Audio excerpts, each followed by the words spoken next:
So the paleo diet isn't perfect, but it does have a lot of good pointers. Let's take a look at the good and reject the bad. First of all, the good: eating more protein, eating organ meat, sometimes known as offal, avoiding processed foods, on the whole, although the occasional cheat won't hurt you, and eating a highly nutrient dense diet. And the bad?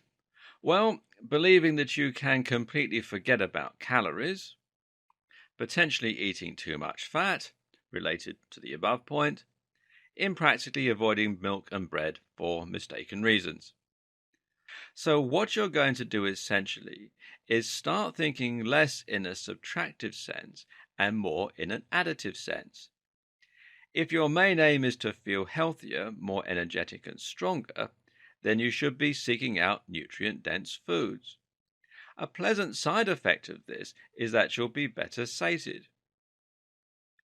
Cravings are our body's way of telling us that we're missing something, which is why pregnant women so often get them. You're adding more fruits, more vegetables, and more meats to your diet.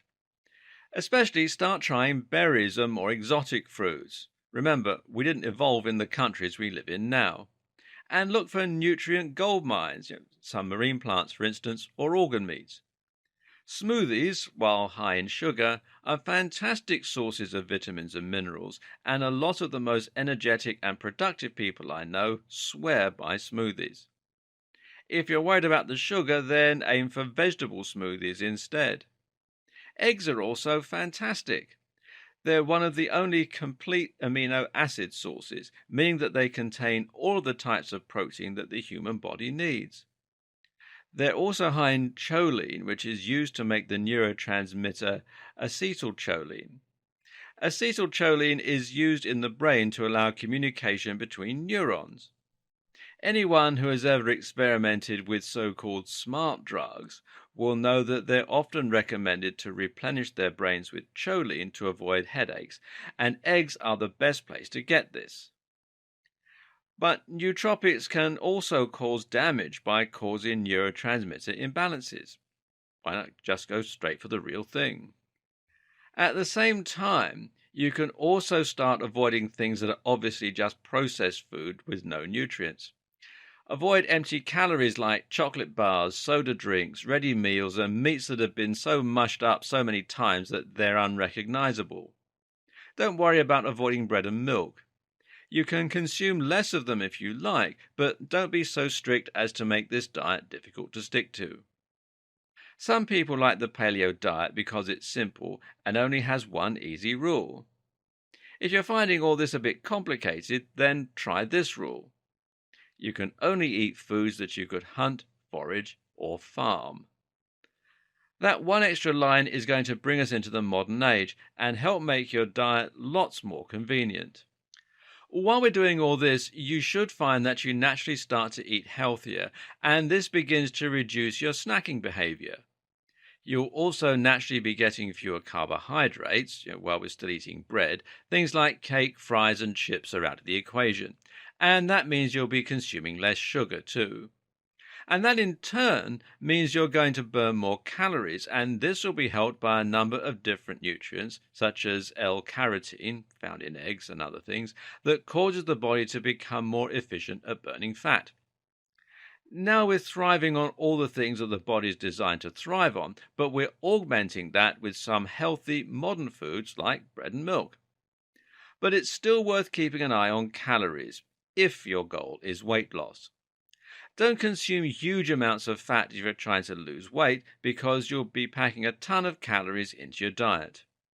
I'm not a fan of counting calories though, and I doubt that you are either. A safe way to do this then is to try and eat a relatively consistent breakfast and lunch. This should be easy enough to do, and it means that you can have a very rough estimate of how many calories you'll have consumed by the time you get home in the evening. All you need to do now is ensure that this is significantly under your calorie goal so that you can enjoy a nice big dinner, using only healthy, natural, or farmed foods, and know that it's unlikely to push you over the threshold. I burn 2,200 calories in an average day. Thus, I have designed my lunch and breakfast to add up to around 800 calories. That means I can eat a massive dinner, and as long as it's not over 1400 calories in total, I'll be losing weight. This is a simple, easy, and very healthy way to eat and live.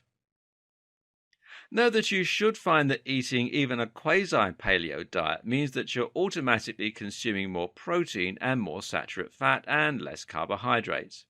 If that's not the case, then try to tend towards it. If you're interested in building more muscle, then try to aim for 1 gram of protein per 1 pound of body weight. This is the advice followed by bodybuilders and athletes, and it will help you to much more easily divide up your calorie quota. Otherwise, aim to eat a fair amount of protein and divide the diet roughly evenly between the three main food groups. Everything we eat for a reason. Right now, the problem is that most Americans eat far more carbohydrates than anything else. This then brings us to one more question. How about supplements? And the simple answer to this is go for it. Now, of course, not all supplements are made equally, and some aren't going to do much good at all.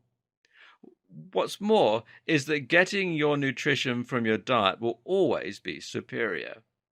We function better when we get vitamins and minerals this way because our body is designed to absorb them when they're presented in specific combinations. Some vitamins and minerals cancel each other out. Some are water soluble, some are fat soluble. Some take a while to enter the bloodstream, while others enter it immediately. If you eat fruit, you'll get a balanced mixture of nutrients that guarantees they'll be absorbed efficiently. If you just take a multivitamin, then you may not get everything that's included on the label. But then again, you'll still absorb some of it, and it's still better than nothing. So if you can get your nutrients from your diet, then that's great. But if you need a little extra help, then supplements can't hurt. Likewise, protein shakes are a very convenient and healthy way to get more protein in our diet. These are simply made from whey, which is extracted from milk. Creatine is very hard to get from the diet, but it has a ton of advantages for athletes and gym rats.